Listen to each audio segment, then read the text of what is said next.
Internet के protocols के बारे में बात करते हैं हम, ठीक है ना।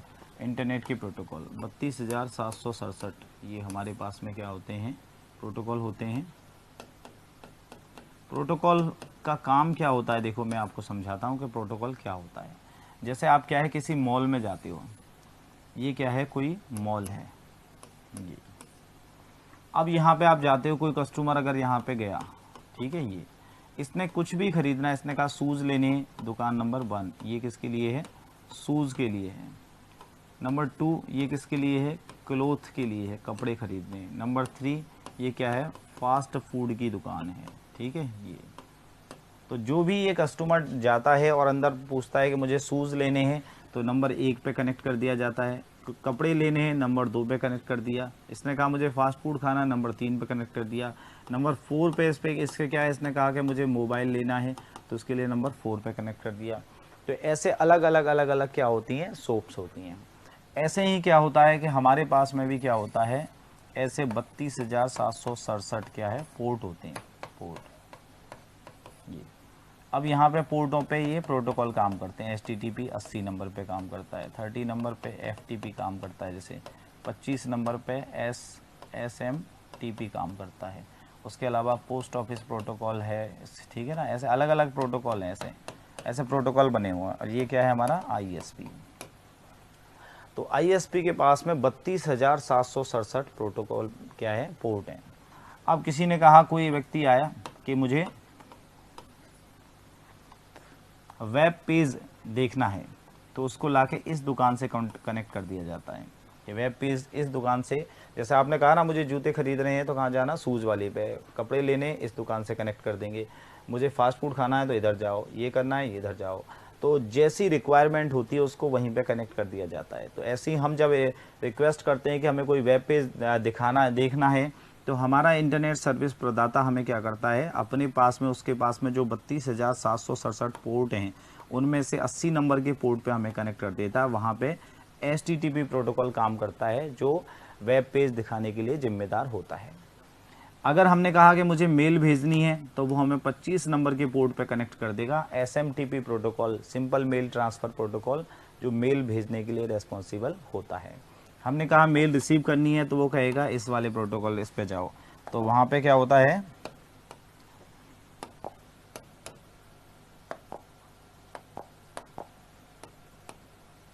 तो वहाँ पे हमें क्या है, पोस्ट ऑफिस प्रोटोकॉल। यहाँ पे क्या होगा, हमें यहाँ पे मेल रिसीव करते हैं। ऐसे करके अलग अलग प्रोटोकॉल्स में हमें भेज दिया जाता है, ठीक है ना। तो ये सब क्या होता है, ये कौन करता है, ISP करता है। तो हर एक प्रोटोकॉल का एक अलग अलग काम होता है। जब जैसे हम रिक्वायरमेंट करते हैं अपने ISP से, इंटरनेट सर्विस प्रदाता कंपनी से, कि हमें मेल भेजनी है, तो SMTP प्रोटोकॉल पे जोड़ देता है। हम कहते हैं मेल रिसीव करनी है, तो पोस्ट ऑफिस प्रोटोकॉल पे यहाँ हमें जोड़ दिया जाता है।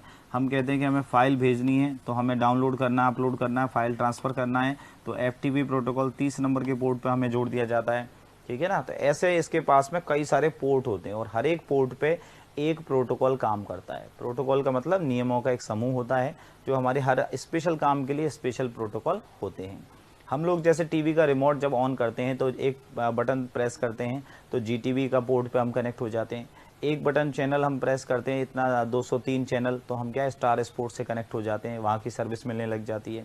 हम डालते हैं 205, तो हम क्या होता है, जी सिनेमा से कनेक्ट हो जाते हैं। तो हमारा टीवी का जो रिमोट होता है, ऐसे नंबर डालते हैं और एक एक पोर्ट से कनेक्ट होते हैं। तो एक एक पोर्ट पे, अलग अलग पोर्ट पे हमें अलग अलग चैनल की सुविधा मिलती है, उससे हम कनेक्ट होते हैं। तो वो चीज़ें हैं यहाँ पे होती है। तो ऐसे ही क्या होता है, हर एक प्रोटोकॉल का काम, अलग अलग काम होते हैं हर एक प्रोटोकॉल के। तो कुछ एक प्रोटोकॉल हैं, उनके हमें क्या होता है, नाम और पूरा काम पता होना चाहिए। ये एग्ज़ाम में पूछा गया है आपके में। FTP प्रोटोकॉल का ये आया था पिछली बार एक बार, HTTP का भी आ गया शायद, है ना। FTP का ये पूछा गया है। तो आपको ये ध्यान रखने चाहिए कि कौन कौन से प्रोटोकॉल का फुल फॉर्म क्या होता है और क्या क्या उसके काम होते हैं। थोड़ा संक्षिप्त में भी आपको मतलब आइडिया होना चाहिए कि प्रोटोकॉल के क्या क्या काम होते हैं। प्रोटोकॉल नियमों का वह समूह होता है जो इंटरनेट पर डेटा कम्युनिकेशन को मॉनिटर करता है। तो इंटरनेट पर जब डेटा कम्युनिकेशन करते हैं, आपस में लेन देन होता है, डेटा कहीं पे हम सेंड कर रहे हैं, डेटा कहीं से हम रिसीव कर रहे हैं, तो उस चीज़ को जो मॉनिटर करता है उसे हम क्या बोलते हैं, प्रोटोकॉल कहते हैं। तो प्रोटोकॉल क्या है, set of rules which we follow over net when data communication is to be taken place. जब डेटा कम्युनिकेशन होता है, डेटा का आदान प्रदान होता है, तो उस टाइम पे प्रोटोकॉल क्या होता है, उसको नियमों का एक समूह होता है जो उस डेटा कम्युनिकेशन को मॉनिटर करता है कि इन इन नियमों के तहत डेटा कम्युनिकेशन होना चाहिए। अब सबसे पहले बात करते हैं कि HTTP प्रोटोकॉल जो होता है, हाइपर टेक्स्ट ट्रांसफ़र प्रोटोकॉल, इसका काम क्या होता है। HTTP प्रोटोकॉल का इसका काम होता है वेब पेजों को प्रदर्शित करना। यूज़र कोई भी वेब पेज की डिमांड करता है और उस वेब पेज को ये प्रोटोकॉल आपका जो इंटरनेट का जो एरिया है, वेब स्पेस है, वहाँ से ला करके ये दिखाता है। तो किसी वेब पेज को डिस्प्ले करने के लिए जो रेस्पॉन्सिबल होता है वो आपका HTTP प्रोटोकॉल होता है। पूछा जाता है कि HTTP प्रोटोकॉल का काम क्या होता है, वेब पेज को डिस्प्ले करना, ठीक है, वेब पेज को प्रदर्शित करना। अगर ये पूछा जाए कि वेब पेज को प्रदर्शित करने के लिए निम्न में से कौन सा प्रोटोकॉल काम में आता है, तो कौन सा बताना है, HTTP। 2 सवाल तो इस तरीके से आएंगे, बन गया। तीसरा ये भी पूछा जाता है कि HTTP का फुल फॉर्म क्या है, HTTP से आप क्या समझते हैं, तो हाइपर टेक्स्ट ट्रांसफ़र प्रोटोकॉल, ये इसका मीनिंग होता है। नेक्स्ट इसके बाद में होता है FTP। FTP में क्या होता है, फाइल को ट्रांसफ़र करना। ट्रांसफ़र करने में क्या होता है, जैसे आप क्या करते हो, डाउनलोड करते हो या फिर क्या कर रहे हो, आप अपलोड कर रहे हो, ठीक है ना। ये डाउनलोड करते हैं या फिर क्या करते हैं, अपलोड करते हैं। तो दोनों ही चीज़ों में क्या होता है, फाइल जो है वो ट्रांसफ़र होती है। जैसे मान लीजिए आपका क्या है, सर्वर है ये, और सर्वर से आपका ये क्या है, PC है। तो अगर किसी चीज़ को आप सर्वर से, इंटरनेट से अपने कंप्यूटर में अगर ला रहे हो, तो वो चीज़ क्या कहलाएगी, डाउनलोडिंग कहलाती है, ठीक है ना। वो चीज़ क्या कहलाएगी, उस चीज़ को हम बोलते हैं डाउनलोडिंग, जिससे आप क्या है, ऑफलाइन भी उस चीज़ को देख सकें।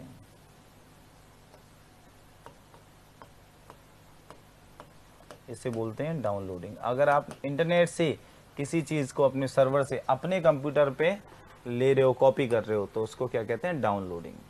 अगर आप क्या कर रहे हो, PC से और अपने से सर्वर पे उसको डाल रहे हो, तो उसको क्या बोलते हैं, अपलोडिंग। इंटरनेट पे किसी फाइल को भेज रहे हो अपने कंप्यूटर से, तो उसे क्या बोलते हैं, उसको बोलते हैं अपलोडिंग, ठीक है। जैसे अपलोडिंग क्या करते हैं, आप YouTube पे डालते हो, ठीक है, ये YouTube पर डाल रहे हो, अपलोड कर रहे हो वीडियो वगैरह कुछ भी, तो वो क्या होता है, अपलोडिंग होता है। तो अपने PC से इंटरनेट पे कोई चीज़ डालना, उसे बोलते हैं सर्वर पे या इंटरनेट पे, तो वो क्या होता है, अपलोडिंग होता है। और सर्वर से या इंटरनेट से किसी चीज़ की किसी फाइल को अपने पर्सनल कंप्यूटर पे सेव करना, उसे बोलते हैं डाउनलोड करना।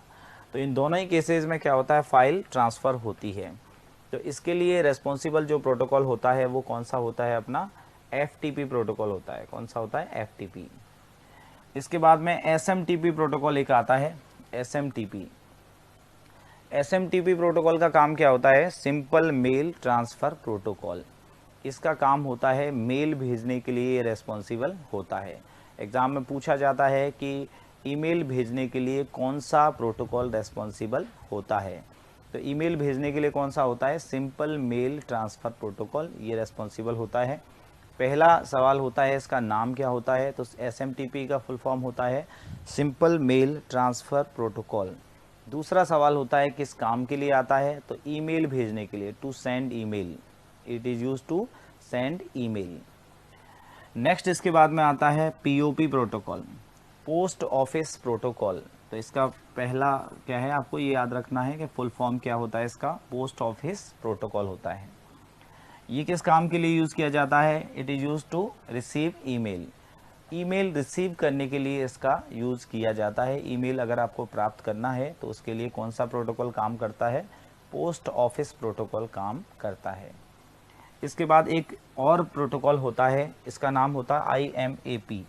इसका फुल फॉर्म पूछ लिया जाता है कभी कभी, internet message access protocol. Email का अगर आपको मैनेजमेंट करना है, ईमेल को मैनेज करना है, तो मैनेजमेंट हेतु ये प्रोटोकॉल काम में आता है, internet message access protocol, IMAP, ठीक है, ये ध्यान रखें, इंटरनेट मैसेज एक्सेस प्रोटोकॉल। इसके बाद एक होता है माइम प्रोटोकॉल होता है, इसका फुल फॉर्म पूछ लिया जाता है कभी कभी, multipurpose internet mail extension. Email द्वारा विभिन्न प्रकार की फाइलों के आदान प्रदान हेतु। ईमेल से अगर आप क्या कर रहे हो, वेरियस टाइप्स ऑफ फाइल्स को अगर आप सेंड कर रहे हो, रिसीव कर रहे हो, तो उसके लिए multipurpose internet mail extension protocol जो होता है MIME, multipurpose internet mail extensions जो होता है, इसका यूज़ किया जाता है। नेक्स्ट इसके बाद में आपके पास में दो प्रोटोकॉल ये आते हैं, एक होता है TCP प्रोटोकॉल और एक होता है UDP प्रोटोकॉल। TCP का फुल फॉर्म होता है ट्रांसमिशन कंट्रोल प्रोटोकॉल और UDP का होता है यूज़र डेटाग्राम प्रोटोकॉल। TCP और UDP दोनों ही प्रोटोकॉल जो होते हैं वो डेटा भेजने के काम में आते हैं, पर दोनों में एक छोटा सा अंतर होता है कि TCP जो होता है वो क्या करता है, डेटा भेजने से पहले एक कनेक्शन बनाता है, और UDP जो होता है वो कनेक्शन लेस होता है। TCP क्या करता है, जैसे A से और B को आपको डेटा भेजना है तो पहले क्या बनाएगा, कनेक्शन बनाता है, ये क्या करता है, डेटा भेजता है, ऐसे ही है। और यहाँ पे जब कनेक्शन बन जाता है तब डेटा भेजा जाता है। TCP क्या करता है, पहले कनेक्शन बनाता है, कनेक्शन बनाता है, ठीक है। और ये क्या करता है, कनेक्शन नहीं बनाता है, यहाँ पे क्या है, नो कनेक्शन, और सीधा डेटा ये भेजा जाता है। तो यहाँ पे UDP में क्या होता है, कनेक्शन नहीं बनाया जाता, ये सीधा क्या है, डेटा भेज दिया जाता है, नो कनेक्शन। अब दोनों में अंतर क्या होता है, दोनों ही डेटा भेजने के काम आते हैं, वो कनेक्शन बनाता है, वो कनेक्शन नहीं बनाता है। कनेक्शन बनाने में क्या होता है कि कनेक्शन अगर आपने बनाया तो ये श्योरिटी रहती है कि हमारा डेटा जो है वो पहुंच गया है, हमें पता लग जाता है कि कनेक्शन स्थापित हो गया, हमारा डेटा पहुंच गया है।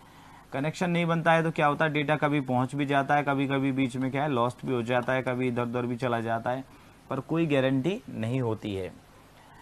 जैसे कनेक्शन ओरिएंटेड का मैं आपको एक एग्जांपल देता हूं कि अगर आपने किसी को क्या किया, फ़ोन किया, आपने कोई बात कहनी है, उसने फ़ोन उठाया, इसका मतलब क्या हुआ, कनेक्शन बना। अब आपने जो है कुछ भी उसको कहा तो इसका आपको एक्नॉलेजमेंट मिल जाता है कि हमने जो कुछ भी उससे कहना था उसने वो सुन लिया।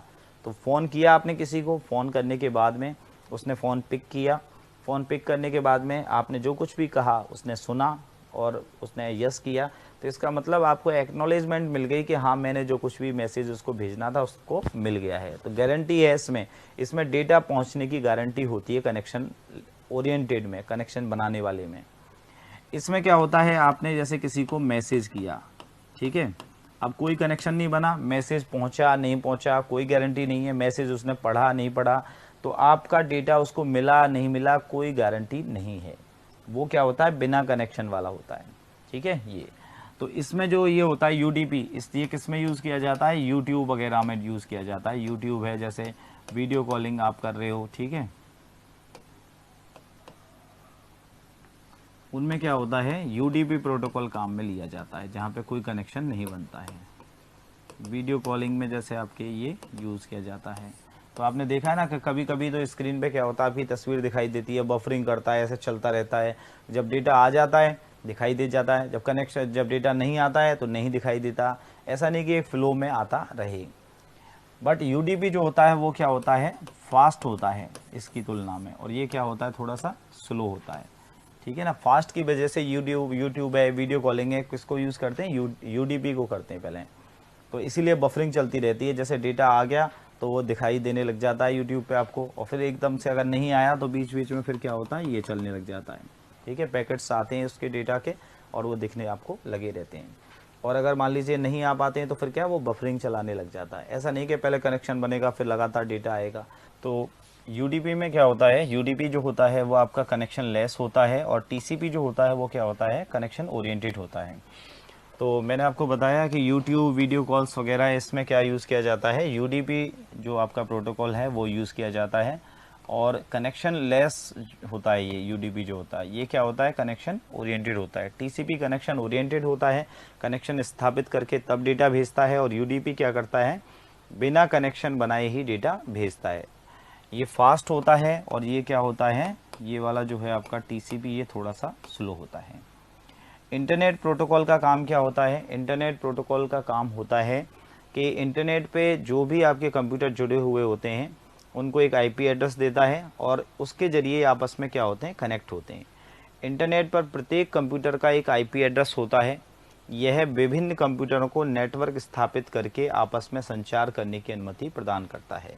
तो इंटरनेट प्रोटोकॉल का काम होता है कि एक एक कंप्यूटर को आईपी एड्रेस मिलता है और सबके सब आपस में क्या होते हैं, उस आईपी एड्रेस से कनेक्ट होते हैं। ठीक है ना। ये नेक्स्ट इसके बाद में क्या होता है, वीओआईपी। वीओआईपी का फुल फॉर्म होता है voice over internet protocol.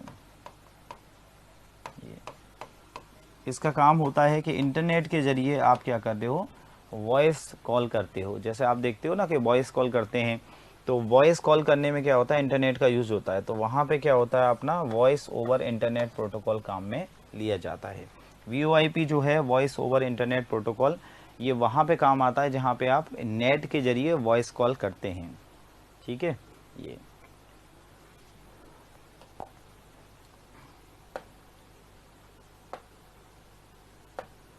Next इसके बाद में आपका क्या आता है, यहाँ पे आपका आता है ई शॉपिंग है, और क्या है, ई लर्निंग है, ई बैंकिंग है। ये चीज़ें हैं, तो छोटी मोटी चीज़ें हैं, इनके बारे में थोड़ा सा आपको आइडिया होना चाहिए। तो बात करते हैं सबसे पहले ई लर्निंग के बारे में। ई लर्निंग क्या होता है, ई लर्निंग का मीन्स क्या होता है कि इसके माध्यम से आप क्या करते हैं, ई लर्निंग के माध्यम से कंप्यूटर बेस्ड आपको ट्रेनिंग मिलती है। आप कंप्यूटर बेस्ड ट्रेनिंग आप ले सकते हो ई लर्निंग से। इंटरनेट के माध्यम से किसी भी टॉपिक की जानकारी आप घर बैठे आप प्राप्त कर सकते हो। तो ऑनलाइन क्लासेस जो हम लेते हैं, ऑनलाइन क्लासेस के माध्यम से हम पढ़ते हैं, या फिर कोई भी हमारी जो भी इंटरनेट से हमें कुछ भी टॉपिक के बारे में हमें इन्फॉर्मेशन लेनी होती है, उसको हम ई लर्निंग के माध्यम से हम उस इन्फॉर्मेशन को प्राप्त कर सकते हैं। नेक्स्ट इसके बाद में आता है ई बैंकिंग। ई बैंकिंग में क्या होता है कि इसके माध्यम से उपयोगकर्ता विश्व भर में कहीं से भी अपने बैंक अकाउंट को मैनेज कर सकता है। इट मीन्स अगर आपने अपना ऑनलाइन अकाउंट के यूज़र नेम पासवर्ड ये ले रखे हैं, तो आप आईडी से और पासवर्ड से अपने से पूरे बैंक खाते को आप घर बैठ के मोबाइल पे या फिर कंप्यूटर की हेल्प से उसको मैनेज कर सकते हो। उसे हम क्या बोलते हैं, ई बैंकिंग बोलते हैं। ई बैंकिंग में कुछ एक टर्म्स हैं, वो मैं आपको बताता हूँ। ई बैंकिंग में दो तरह के कोड होते हैं, एक होता है स्विफ्ट कोड होता है और एक होता है आईएफएससी कोड होता है। ये स्विफ्ट कोड का यूज़ किया जाता है कि अगर आप विदेश से और इंडिया में अगर पैसा मंगाना चाह रहे हो, आप चाह रहे हो कि फॉरेन कंट्री से कहीं से, और क्या है, अपने देश में जहाँ पे आपका अकाउंट है वहाँ पे अगर आप पैसा ट्रांसफ़र कराना चाहते हो, तो उसमें स्विफ्ट कोड का यूज़ किया जाता है। और अगर इंडिया से इंडिया में अगर आप किसी भी बैंक में पैसा ट्रांसफ़र करना चाहते हैं, तो उसके लिए क्या होता है, आईएफएससी कोड का यूज़ किया जाता है। ठीक है ना। इंडिया से इंडिया अगर आपको पैसा ट्रांसफ़र करना होता है तो आईएफएससी कोड का यूज़ करते हैं। इंडियन फाइनेंशियल सिस्टम कोड ये होता है, 11 डिजिट का, 11 अंकों का एक ये कोड होता है। इसके माध्यम से बैंक में आप क्या करते हो, पैसों का लेन देन करने के लिए इसके लिए यूज़ किया जाता है। अगर एग्ज़ाम में पूछा जाए कि बैंक में, एक बैंक से दूसरे बैंक में पैसा ट्रांसफ़र करना है तो कौन से कोड का यूज़ किया जाता है, तो वो कौन सा होता है, आईएफएससी कोड होता है। और एक मैंने कोड पहले आपको बताया था कि MICR कोड होता है, जो 9 डिजिट्स का कोड होता है, 9 अंकों का एक कोड होता है, उसका उपयोग किया जाता है। MICR कोड का उपयोग कहाँ पे किया जाता है, बैंक चेकों को शीघ्रता से क्लियर करने के लिए। जल्दी से बैंक चेकों को आपको क्लियर करना है तो उसके लिए MICR कोड का यूज़ किया जाता था, क्योंकि उसमें क्या होता है कि आपके 9 डिजिट्स जो होती हैं बैंक चेकों के नीचे, तो वहाँ पे कौन सी बैंक का चेक है, कौन से शहर का है, कौन सी ब्रांच का है, उसको जल्दी से MICR जो डिवाइस है वो पढ़ करके उसको चेक को क्लियर करती थी। आईएफएससी कोड में क्या होता है, जैसे इस तरीके का होता है, SBIN ये लिखा रहता है, State Bank of India network, बीच में क्या होता है, 0, और यहाँ पे आपकी कौन सी सिटी है और कौन सा क्या है, ब्रांच है। तो 11 डिजिट्स का ये कोड होता है। ठीक है ना। और ये जो होता है स्विफ्ट कोड, ये विदेश से अगर आपको इंडिया में पैसे मंगाने, society for world wide inter banking financial transaction, ये इसका फुल फॉर्म होता है। स्विफ्ट कोड कहाँ यूज़ किया जाता है, इंडियन बैंक में, अगर एक बैंक से दूसरे बैंक में आपको पैसे ट्रांसफ़र कराने हैं। इसके अलावा इसमें एक और टर्म आती है जिसे हम बोलते हैं फिशिंग। ई बैंकिंग में क्या होता है, एक और टर्म आती है जिसका नाम होता है फिशिंग। आपने देखा होगा कि बैंकों में लिखा रहता है विवेयर फ्रॉम फिशिंग। फिशिंग से सावधान रहें। तो फिशिंग जो टर्म होती है ये क्या है, सोशल नेटवर्किंग की एक टेक्निक है जिसमें यूज़र को गुमराह करके उससे उसके पर्सनल इन्फॉर्मेशन को उगलवाया जाता है। इसमें क्या होता है कि सबसे पहले आपके पास में एक लिंक आती है, ईमेल के माध्यम से या किसी भी माध्यम से आपके पास में एक लिंक आती है। जनरली जो आती है वो किसके माध्यम से आती है, ईमेल के माध्यम से एक लिंक आती है। यूज़र को कहा जाता है कि यूज़र जो है वो $1 करोड़ रुपए जीत गया है या $2 करोड़ रुपए डॉलर क्या है, $2 करोड़ डॉलर जीत गया है, रुपये जीत गया है। इस तरह से उसको प्रलोभन दिया जाता है। यूज़र क्या करता है कि यूज़र बिल्कुल भी अपना दिमाग नहीं लगाता है। वो सोचता है कि मैंने ऐसा कौन सा, मतलब यूज़र ये नहीं सोचता कि मैंने ऐसा कौन सा पुण्य का काम किया जो $1 करोड़ मुझे घर पे यहाँ बैठे हुए मिल रहे हैं। तो वो सोचता है हो सकता है पूर्व जन्म में कोई मैंने ऐसा काम किया हो। $1 करोड़ का देख करके वो क्या करता है, इस पे लिंक पे क्लिक करता है। जैसे ही वो लिंक पे क्लिक करता है उसके सामने उसकी बैंक का वेबसाइट का फर्स्ट पेज, जिसे हम होम पेज कहते हैं, वो ओपन हो जाता है। जैसे आपका अकाउंट SBI में है तो SBI का फर्स्ट पेज जो होता है होम पेज, वो आपके सामने प्रदर्शित हो जाता है। इसमें आपका ऑनलाइन ID और पासवर्ड आपको डालना होता है।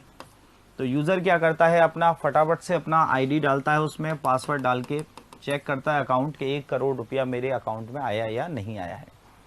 अब ये ID और पासवर्ड जो है वो बैंक के वेब सर्वर पे जाना चाहिए। जनरल कंडीशन में क्या होना चाहिए, बैंक सर्वर के पास में जाना चाहिए। जबकि ये जाता कहाँ पे है, ये थर्ड पार्टी जो फ्रॉड पर्सन होता है उसके पास में ये चला जाता है। वो क्या करता है कि आपकी बैंक के वेबसाइट के फर्स्ट पेज को कॉपी करके और उसमें कोडिंग में ये चेंज करता है कि आपका ID पासवर्ड बैंक के वेब सर्वर पे ना जा करके उस फ्रॉड पर्सन की ईमेल ID पे आ जाता है। वो इसका यूज़ करता है और आपके पूरे पैसे को अपने अकाउंट में या कहीं और ट्रांसफ़र कर देता है। थोड़े टाइम तक आप लोग क्या करते हैं, यूज़र क्या करता है, अकाउंट और ID पासवर्ड को दोबारा से डालने की कोशिश करता है। कैपिटल स्मॉल में कोई चेंज हो गया होगा या कुछ होगा, तो वो इतना टाइम जब लगाता है, 4-5 मिनट का टाइम लगाता है, तो उतने टाइम में आपका पूरा पैसा ट्रांसफ़र हो जाता है और आपके पास मैसेज आता है your account has been debited इतना इतना इतना और अवेलेबल बैलेंस 0.0, इस तरीके से। तो ये जो टेक्निक होती है इसे हम कहते हैं फिशिंग करना कहते हैं। फिशिंग का मतलब सोशल नेटवर्किंग की एक ऐसी टेक्निक है जिसमें यूज़र को गुमराह करके उसकी प्राइवेट इन्फॉर्मेशन को उससे उगलवा करके उसका मिसयूज़ किया जाता है, उससे उसकी प्राइवेट इन्फॉर्मेशन को डाइवर्स किया जाता है, उगलवाया जाता है और उसका मिसयूज़ किया जाता है। फिशिंग का मतलब होता है कांटा डाल के मछली फंसाना। तो इट मीन्स क्या है कि आपको गुमराह करके और उससे उगलवा के पर्सनल इन्फॉर्मेशन उसका मिसयूज़ किया जाता है। ये क्या होता है, फिशिंग होता है। तो ध्यान रखें, सोशल नेटवर्किंग की एक ऐसी टेक्निक जिसके माध्यम से उपयोगकर्ता को गुमराह करके उसकी प्राइवेट इन्फॉर्मेशन को उगलवा करके उसका मिसयूज़ किया जाता है, उसे क्या कहते हैं, फिशिंग कहा जाता है। दूसरी एक और टर्म होती है ई बैंकिंग में, जिसे हम बोलते हैं की लॉगर। की लॉगर का भी सवाल कहीं कहीं पे पूछा जाता है कि की लॉगर क्या होता है। की लॉगर एक सॉफ्टवेयर होता है जिसको कंप्यूटर सिस्टम में इंस्टॉल कर दिया जाता है। जिस किसी सिस्टम में की लॉगर सॉफ्टवेयर इंस्टॉल्ड है उसमें अगर कोई भी यूज़र काम करता है तो उसका ID पासवर्ड या फिर जो कुछ भी टेक्स्ट उसने उसमें प्रेस किया, जो कुछ भी लिखा है, वो एक अलग से लॉग फाइल बना करके उसमें सेव होता जाता है। नोटपैड की एक फाइल में वो सेव होता जाता है।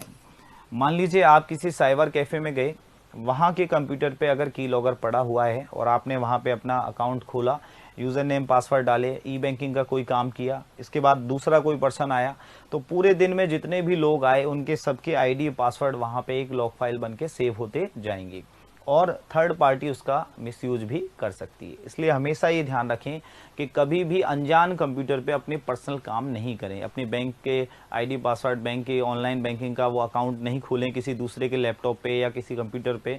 हमेशा अपने लैपटॉप या अपने मोबाइल पे ही काम करें। हो सकता है उनके कंप्यूटर में की लॉगर हो।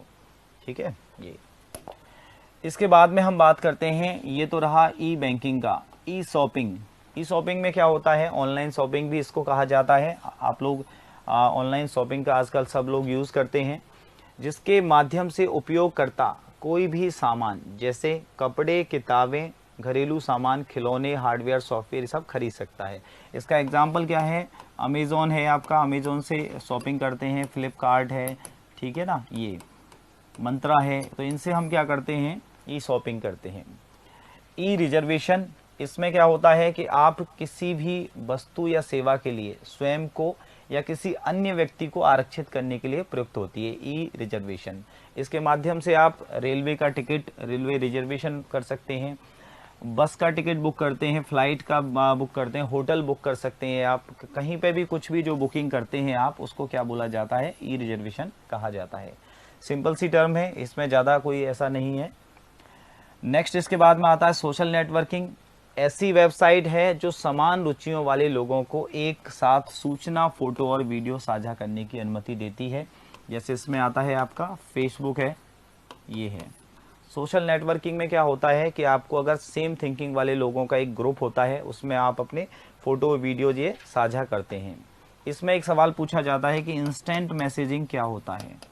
इंस्टेंट मैसेजिंग, इंस्टेंट मैसेजिंग का मीन्स होता है कि अगर दोनों तरफ के उपयोगकर्ता एक समय पर ऑनलाइन हो, if both side users are online at the same time, then it is called instant messaging.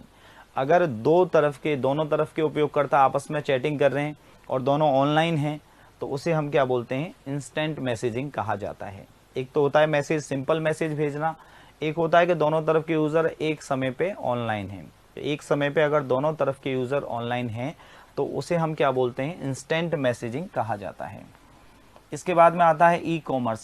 E commerce में क्या आता है कि सामानों का लेन देन, व्यापारिक संबंधों को बनाए रखना व व्यापारिक जानकारियों को शेयर करना। आप बिजनेस कर रहे हो और बिजनेस में आपको क्या कर रहे हो, बिजनेस में आप लेन देन, अपने संबंधों को बनाए रखने के लिए अपनी जानकारियां शेयर कर रहे हो। तो कोई भी बिजनेसमैन दूसरे बिजनेसमैन को कुछ भेज रहा है और वो किसी और को भेज रहा है, वो सब किस में आता है, ई कॉमर्स में आता है। ये बिल्कुल जनरल टर्म है, एक एक लाइन में कभी कभार पूछ लेता है।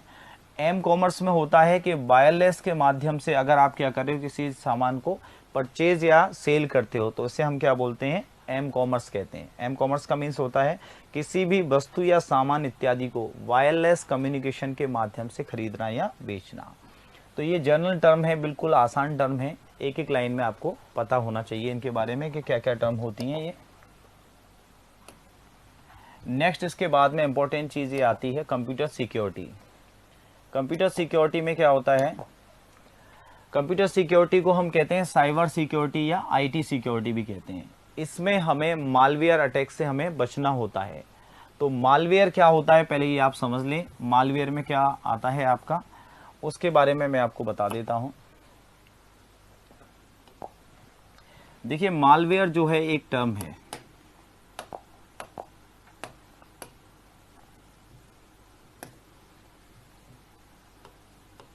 मालवेयर का मीन्स होता है कि ऐसे सॉफ्टवेयर जो कंप्यूटर को नुकसान पहुंचाते हैं।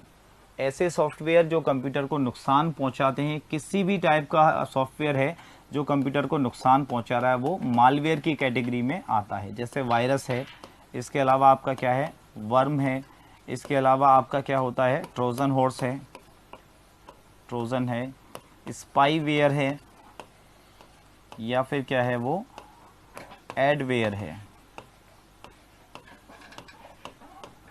ये सब के सब सॉफ्टवेयर किस में आते हैं, ये मालवेयर में आते हैं।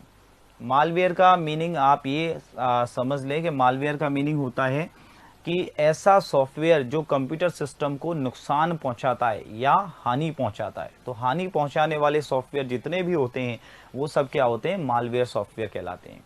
अब आपका वायरस जो है, वायरस भी नुकसान पहुंचाता है, संक्रमित करता है, इन्फेक्ट करता है कंप्यूटर सिस्टम को। वर्म जो है वो भी इन्फेक्ट करता है कंप्यूटर को। ट्रोजन हॉर्स इंस्टॉल होके और थर्ड पार्टी को सूचनाएं सेंड करता रहता है। ट्रोजन्स भी क्या होता है, लुभावने प्रचार द्वारा आपके कंप्यूटर सिस्टम में आ जाते हैं। जब नेट पे आप काम कर रहे होते हैं और कई सारे मैसेज आपके पास आते हैं, इंटरनेट की स्पीड बढ़ाएं, मेमोरी को क्लीन अप करें, तो जैसे ही आप क्लिक करते हो आपके कंप्यूटर में इंस्टॉल हो जाते हैं। तो वो भी किस में आते हैं, मालवेयर में आते हैं। स्पाईवेयर का मतलब होता है जासूसी करने वाले सॉफ्टवेयर। थर्ड पार्टी ने कोई स्पाईवेयर भेज दिया, आपके सिस्टम की इंफॉर्मेशन को चुरा करके किसी और को भेज रहा है, वो स्पाईवेयर होता है।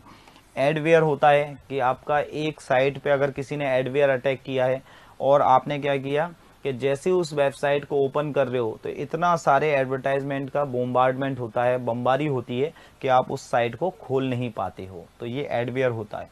ये सारी चीज़ें मिला करके क्या होती हैं, मालवेयर में आती हैं।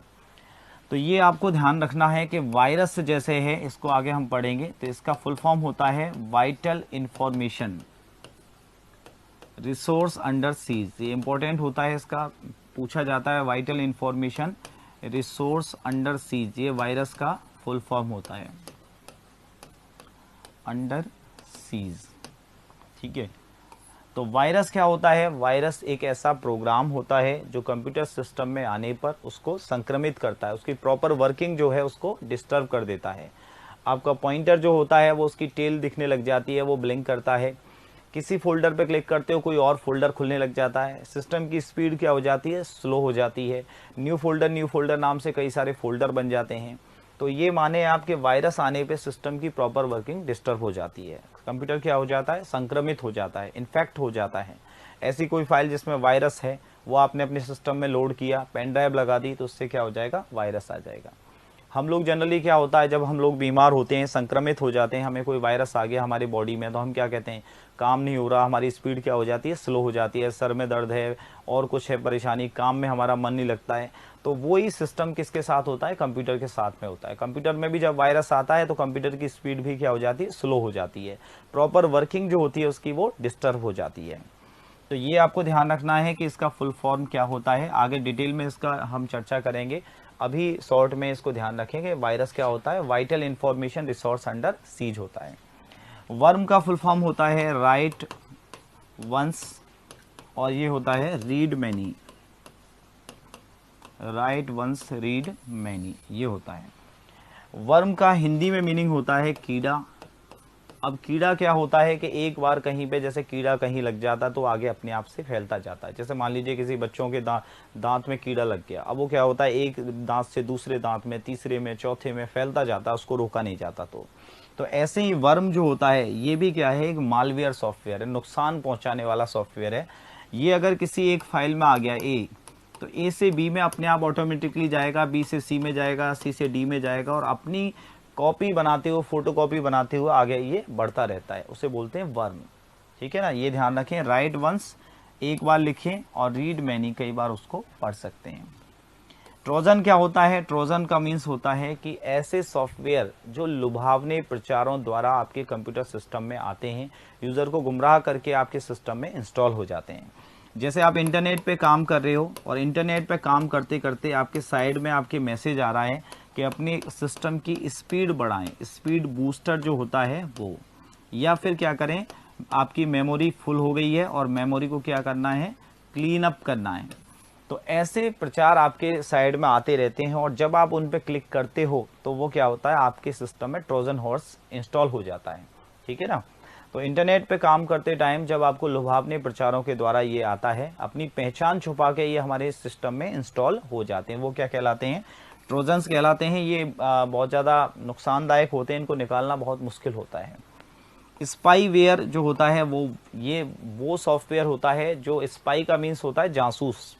तो स्पाईवेयर में क्या होता है, ऐसा सॉफ्टवेयर जो ईमेल आदि के माध्यम से आपके सिस्टम में आता है और आपकी इंफॉर्मेशन को चुरा के थर्ड पार्टी को भेजता है।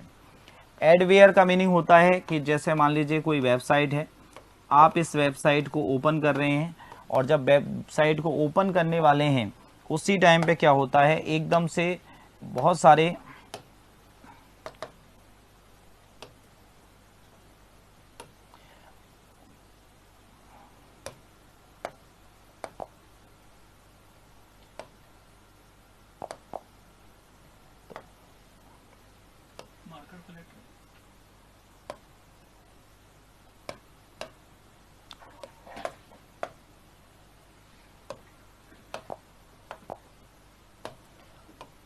उस टाइम पे आपके क्या होता है कि एकदम से क्या होता है, एडवर्टाइजमेंट का आपके पास में क्या होता है, बॉम्बार्डमेंट होता है, बमबारी होती है आपकी एडवर्टाइजमेंट की, उससे हम क्या बोलते हैं, एडवेयर उसको कहा जाता है। तो ये सब किस में आते हैं, मालवेयर में आते हैं। ठीक है ना, ये किस में आता है, मालवेयर में। तो इन सारे मालवेयरों से हमें बचना, उसे हम क्या कहते हैं, कंप्यूटर सिक्योरिटी में आता है। हमारे जितने भी अटैक होते हैं, वायरस के अटैक हैं, वर्म के हैं, सबसे बचना हमें क्या कहलाता है, वो वो कंप्यूटर सिक्योरिटी में हमारा आता है। तो कंप्यूटर सिक्योरिटी की कुछ एक टर्म्स हैं, उनके बारे में हम यहाँ जानकारी करते हैं। सबसे पहली जो टर्म है वो है कॉन्फिडेंशियलिटी। कॉन्फिडेंशियलिटी का मीन्स होता है कि किसी भी जानकारी या डेटा को अवैध व्यक्ति द्वारा एक्सेस न होने को गोपनीयता कहा जाता है। इट मीन्स आपकी जो भी इंफॉर्मेशन है वो अदर पर्सन को, अनऑथराइज पर्सन को वो एक्सेस नहीं होनी है, तो उसको हम क्या बोलते हैं, गोपनीयता कहा जाता है, कॉन्फिडेंशियलिटी कहा जाता है। तो कंप्यूटर सिक्योरिटी में क्या होता है, कॉन्फिडेंशियलिटी जरूर होनी चाहिए, आपकी जो इंपॉर्टेंट जानकारी है उसको कोई भी एक्सेस नहीं कर पाए। नेक्स्ट होता है ऑथेंटिकेशन। ऑथेंटिकेशन का मीन्स होता है कि जो यूज़र जो आपका काम कर रहा है, जो कंप्यूटर को ओपन करना चाह रहा है, कंप्यूटर पे वर्क करना चाह रहा है, उस यूज़र की ये चेक करना कि वो ऑथराइज है या अनऑथराइज है, वैध या अवैध होने को सुनिश्चित करना, उसे हम क्या बोलते हैं, ऑथेंटिकेशन कहते हैं। ऑथेंटिकेशन हम किससे करते हैं, पासवर्ड से करते हैं, कि अगर उसको पासवर्ड पता है तो इसका मतलब वो वैध है, और अगर पासवर्ड नहीं मालूम है तो वो अवैध है। क्योंकि वैध जो होगा, जो क्या है, जिसको हमने परमिशन दे रखी है उसे पासवर्ड पता होगा। तो ऑथेंटिकेशन में ऑथराइज यूजर के पास में पासवर्ड होगा और अनऑथराइज के पास में पासवर्ड नहीं होगा। दूसरा तरीका क्या होता है, इरिस रिकॉग्निशन हम देखते हैं। इरिस रिकॉग्निशन आंखों का जो आपका रेटिना का जो होता है उससे मैच करके और आपका कंप्यूटर सिस्टम ओपन होता है। तीसरा तरीका होता है वॉइस रिकॉग्निशन होता है, आवाज़ की पिच जो होती है, आपकी साउंड, उसको चेक किया जाता है। फिंगरप्रिंट से आप कंप्यूटर सिस्टम को ओपन करते हो। तो वैलिड यूज़र जो होगा उसके पास में सारी चीज़ें ये होंगी, और इनवैलिड जो होगा उसके पास में कोई भी मैच नहीं करेगा। तो ऑथेंटिकेशन का मीन्स होता है कि जो यूज़र कंप्यूटर पे काम कर रहा है वो वैलिड है या इनवैलिड है, उसको चेक किया जाता है पासवर्ड से, इरिस रिकॉग्निशन से, वॉइस रिकॉग्निशन से, फिंगरप्रिंट से, कई सारे हमारे पास में माध्यम इसके होते हैं। नेक्स्ट होता है एक्सेस कंट्रोल। एक्सेस कंट्रोल में क्या होता है कि जिन उपयोगकर्ताओं को जिन संसाधनों का प्रयोग करने की अनुमति प्राप्त हो वह केवल उन्हीं संसाधनों का प्रयोग करें। एक्सेस कंट्रोल में ये होता है कि आपने किस किस यूज़र को किस किस लेवल का एक्सेस कंट्रोल दे रखा है। जैसे मान लीजिए आपने किसी यूज़र को दे रखा है कि आप केवल रीड कर सकते हो फाइल्स में, किसी यूज़र को दे रखा है कि केवल आप राइट कर सकते हो, किसको दे रखा है कि मॉडिफाई कर सकते हो, चेंज कर सकते हो। तो अलग अलग कंट्रोलिंग पावर आपने दे रखी है, उसे हम बोलते हैं एक्सेस कंट्रोल, कि कौन सा यूज़र क्या क्या काम कर सकता है।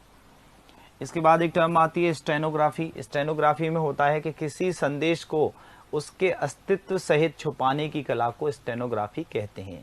कि कोई अगर मैसेज है और उस मैसेज का ओरिजिन कहाँ से हुआ, कहाँ से वो मैसेज बनाया हमने, उसे पूरे मैसेज को विद प्रूफ उसको हाइड करना, उसको हम क्या बोलते हैं, स्टेनोग्राफी कहा जाता है। ये सब कुछ आईटी सिक्योरिटी में इसमें ये टर्म्स आती हैं इसमें ना। ये इंटीग्रेशन का मीन्स होता है एक रूपता। यह सुनिश्चित करता है कि सूचना को किसी अवैध व्यक्ति द्वारा इस प्रकार तो नहीं बदला गया कि उसे वैध उपयोगकर्ता भी पहचान ना सके।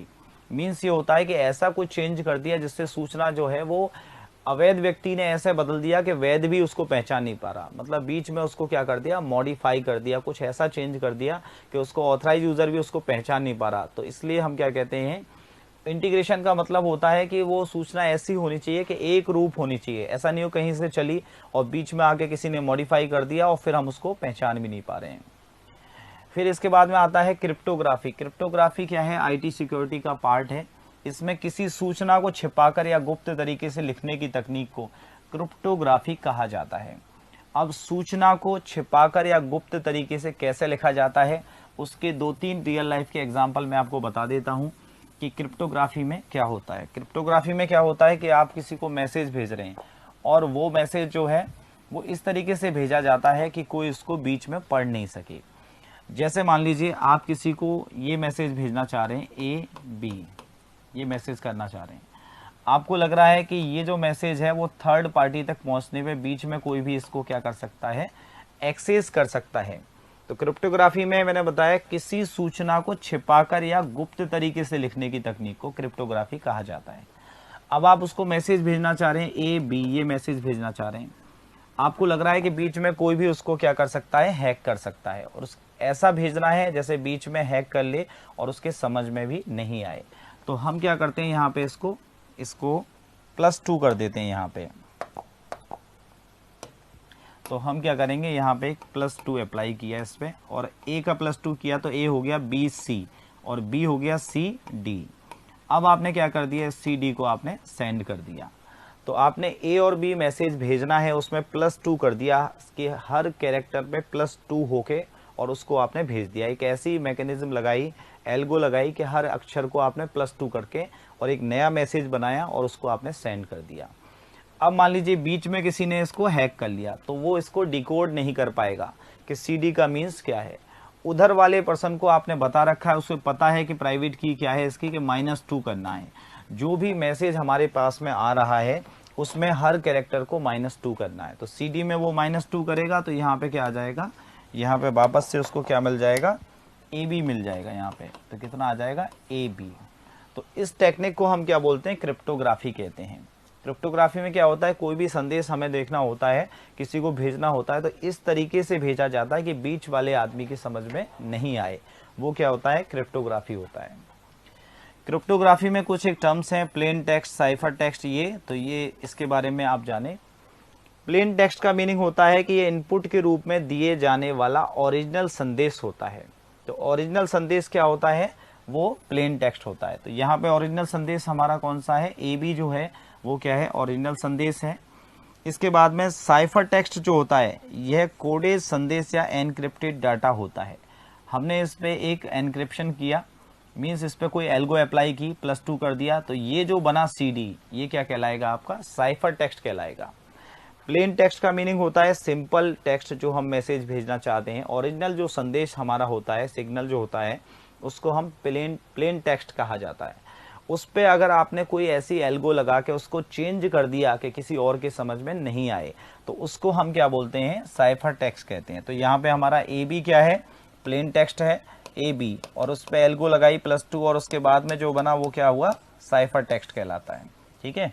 साइफर का मीन्स क्या होता है, बिट बाई बिट या कैरेक्टर बाई कैरेक्टर, उसमें मैसेज में परिवर्तन करने की जो प्रक्रिया होती है, परिवर्तन इस तरीके से किया जाता है कि उस संदेश का मीनिंग नहीं बदलता है मैसेज का, बट उसको बिट बाई बिट और कैरेक्टर बाई कैरेक्टर आप क्या कर देते हो, चेंज कर देते हो। तो यहाँ पे हमने A को चेंज किया C में, B को चेंज किया किसमें, D में। तो इससे हमने कैरेक्टर बाई कैरेक्टर चेंज कर दिया। AB हमारा प्लेन टेक्स्ट हो गया और CD क्या हो गया, साइफर टेक्स्ट हो गया। और ये जो एल्गो हमने अप्लाई की प्लेन टेक्स्ट को साइफर टेक्स्ट में परिवर्तित करने को, तो ये जो कन्वर्ट किया है इसको हम क्या कहते हैं, इस चीज को हम बोलते हैं एनक्रिप्शन करना। ठीक है ना, इसको क्या बोलेंगे, एनक्रिप्शन करना। तो एनक्रिप्शन एक ऐसी टेक्निक है जिसमें प्लेन टेक्स्ट को साइफर टेक्स्ट में कन्वर्ट किया जाता है। एनक्रिप्शन एक ऐसी टेक्निक है जिसमें प्लेन टेक्स्ट को, जो हमारा ओरिजिनल मैसेज है, उसको साइफर टेक्स्ट में कन्वर्ट किया जाता है, bit by bit, character by character उसमें चेंज किया जाता है, बट उसका मैसेज का मीनिंग नहीं बदलना चाहिए। दूसरी तरफ क्या होता है, जो हमारा मैसेज जो हमें मिला है CD, उसको वापस फिर हमें प्लेन टेक्स्ट में बदलना होता है। तो इस टेक्निक को कहा जाता है डिक्रिप्शन करना। इसको क्या बोलते हैं, डिक्रिप्ट करना। डिक्रिप्शन में क्या होता है, साइफर टेक्स्ट को प्लेन टेक्स्ट में परिवर्तित करने की प्रक्रिया को डिक्रिप्शन कहा जाता है। तो क्रिप्टोग्राफी क्या है, कि सूचना को छुपा के भेजना जिससे बीच वाला कोई इसको समझ नहीं सके। किसी सूचना को छिपाकर या गुप्त तरीके से लिखने की तकनीक को क्रिप्टोग्राफी कहा जाता है। क्रिप्टोग्राफी में क्या होता है, प्लेन टेक्स्ट का मीनिंग होता है ओरिजिनल मैसेज, साइफर टेक्स्ट का मतलब ओरिजिनल को bit by bit, character by character आपने चेंज कर दिया। और एनक्रिप्शन ये टेक्निक है जिसमें प्लेन टेक्स्ट को साइफर टेक्स्ट में बदला जाता है। डिक्रिप्शन उधर वाली साइड पे जो आपका साइफर टेक्स्ट जो मिला है उसको वापस प्लेन टेक्स्ट में बदलना, वो क्या कहलाता है, डिक्रिप्शन कहलाता है। ठीक है, ओके, थैंक यू।